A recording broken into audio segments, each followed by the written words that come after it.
Willkommen bei Meilencoach.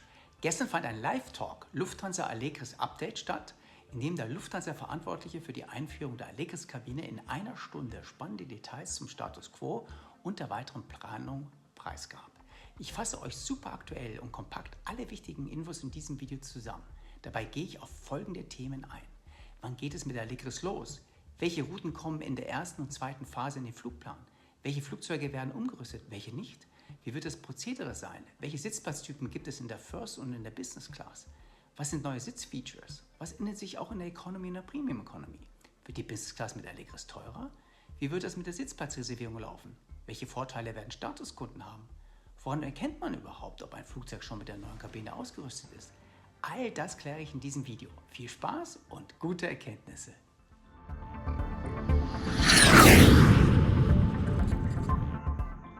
Der Status Quo.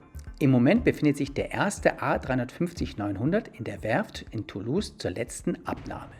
Dann soll er in circa einer Woche, also um den 17.04. herum, nach München überführt werden. Dann wird auch das genaue Startdatum für den ersten Allegris-Flug von München nach Vancouver kommuniziert. Dieses Flugzeug wird nur eine Business Class, Premium Economy und Economy Class haben. Die First Class ist in der ersten Phase noch nicht verbaut. Man wird ausschließlich ab München mit den neuen A350 fliegen. Frankfurt kommt wohl erst ab 2025 an die Reihe und dann mit einem Dreamliner. Ein Startzeitpunkt ab Frankfurt ist noch nicht konkretisiert. Dies liegt an Abstimmungsthemen zwischen dem Sitzhersteller und den Zertifizierungsbehörden. Die Einführung der neuen Allegris-Kabine wird in 2 Phasen erfolgen. Phase 1 beginnt ab Mai 2024, zunächst auf den Strecken München-Vancouver und dann etwas später auf der Strecke München-Toronto. Vermutlich kommen dann noch später Chicago und New York dazu. Ob man auf einem Flugzeug mit Allegris-Kabine gebucht ist, erfährt man in dieser Phase ca. 3 Wochen vor Abflug. Wie bei einem Aircraft Changed ist dann die neue Sitzplanübersicht geladen. Wer bereits einen Sitzplatz reserviert hat, bekommt dann einen ähnlichen Platz in der Allegris-Kabine zugewiesen. In dieser Phase sind generell Sitzplatzreservierungen in der Business Class kostenfrei, unabhängig vom gewählten Platz. Das gilt auch, wenn man noch keinen Platz gewählt hat und dann einen auswählt. Phase 2 wird ca. 3 bis 4 Monate später erfolgen, also im September, Oktober 2024. Dann sind auch längerfristige Sitzplatzreservierungen möglich. Die Seatmaps für diese Flüge werden ab Mai 2024 sichtbar sein. Welche Strecken werden dann in dieser Phase bedient? Das hängt dann im Endeffekt von der Anzahl der gelieferten Flugzeuge A350 ab. Es scheint wahrscheinlich, dass neben Nordamerika auch ein paar Asienstrecken dazukommen werden. Welche Flugzeugtypen werden mit Allegris umgerüstet? Von den bestehenden Flugzeugen wird es die Allegris-Kabine im A350, in der B787 ab Frankfurt, in der B7478 und in der 777 frühestens ab 2025 geben. In der B7478 gilt die umstrittene Besonderheit, dass in einer ersten Phase nur das Hauptdeck mit den neuen Sitzen ausgestattet wird. Erst im zweiten Schritt dann das kleine Oberdeck. Das wirft natürlich Fragen auf und wird durchaus kontrovers diskutiert. Grund dafür sind wohl technische Probleme. Welche Flugzeuge werden nicht mehr mit Allegris ausgerüstet? Der A340, der A330 und leider auch nicht der A380. Der bekommt allerdings eine andere neue Business Class. Die anderen Klassen bleiben unberührt. Auch die B7474 wird nicht mehr umgerüstet. Da die Allegris ein reines Langstreckenprodukt ist, werden Flugzeuge, die auf der Kurz- oder Mittelstrecke unterwegs sind, nicht mit der neuen Kabine ausgestattet. Das gilt für die ganze A319 bis A321 Flotte sowie für die Regionaljets. Die bekommen wohl später ein anderes Upgrade. Welche Sitzplatztypen werden in der First Class ab ca. 4. Quartal 2024 verfügbar sein? Hier sind 2 Sitzplatztypen geplant: die First Class Suite und die First Class Suite Plus. Letztere kann zur Alleinnutzung oder auch zu zweit gebucht werden. Alleine kann man online buchen. Die Nutzung zu zweit soll nur über das Callcenter buchbar sein. Man möchte dann die entsprechenden Serviceangebote vorbereiten. Die First Class wird nur in neu gelieferte A350 verbaut, die man für das 4. Quartal 2024 erwartet. In der Business Class wird es 5 Sitzplatztypen geben. Die Suite vorne am Fenster, wahrscheinlich der exklusivste Sitz mit viel Platz und Privatsphäre. Hier werden vermutlich die höchsten Sitzplatzgebühren fällig. Die Suite gibt es auch als Doppelsitz vorne in der Mitte für Passagiere, die zu zweit reisen wollen.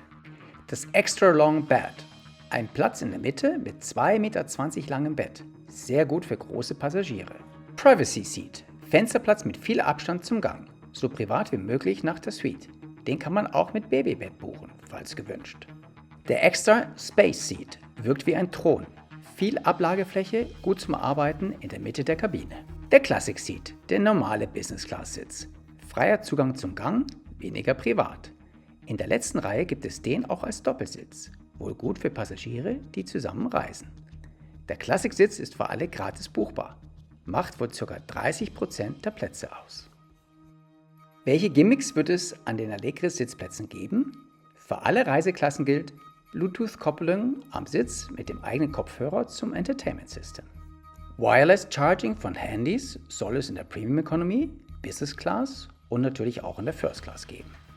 Seat Heating und Cooling, das sind neue Gimmicks in der Business Class und First Class. Wie sieht es mit der Preispolitik in der Business Class aus? Werden die Tickets wegen Allegris teurer? Hier wurde uns gesagt, dass die Basistickets nicht teurer werden sollen. Allerdings werden die Sondersitze eine zusätzliche Reservierungsgebühr kosten. Die sollen wohl aber maßvoll sein. Allerdings gilt, ist am Tag des Check-ins ein Sondersitz verfügbar, kann man diesen kostenfrei auswählen. Haben hier die Statuskunden einen Vorteil? Ja, Hons und Senatoren werden wohl 90% der Sitze gratis auswählen können. Dies wird ein neuer Statusvorteil werden und den Senator wieder attraktiver machen. Was passiert, wenn ich einen kostenpflichtigen Sitzplatz habe und dann doch die alte Kabine zum Einsatz kommt? In diesem Fall ist es vorgesehen, dass die Sitzplatzgebühren erstattet werden. Man arbeitet an einer möglichst einfachen und raschen Lösung. Was passiert mit Prämienflügen? Werden die wegen Allegris teurer? Es soll keine Änderung zu den heute gültigen Konditionen geben. In Zukunft könnten aber vielleicht auch die Sitzplatzgebühren anfallen, wenn man einen Sondersitz reservieren möchte. Statuskunden können hier wiederum bevorzugt behandelt werden. Wie sehen die Sitzplätze in der Premium Economy aus? Lufthansa verspricht mehr Privatsphäre in einem innovativen Hartschalendesign. Die Rückenlehnen sollen weit zurücklehnbar sein. Der Sitzabstand wird 99 cm betragen. Man möchte ein Premium-Abteil bieten, das von der Economy und Business Class abgetrennt ist. Hier wird es nun einen einheitlichen Sitz geben. Der Monitor wird 15,6 Zoll betragen und eine 4K-Auflösung haben. Was ist neu in der Economy? Hier kann man unter 3 Varianten wählen.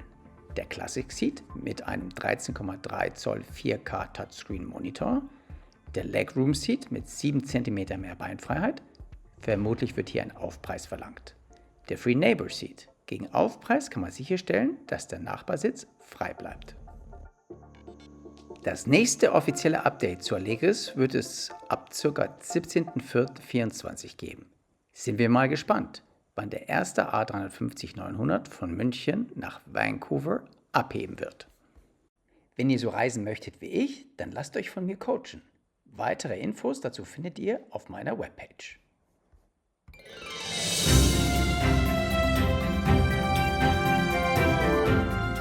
Falls ihr meinen Kanal mit einem kleinen Beitrag unterstützen möchtet, dann könnt ihr mir einen Kaffee spendieren oder ein Super Thanks geben. Herzlichen Dank dafür. Liebe Grüße vom Meilencoach.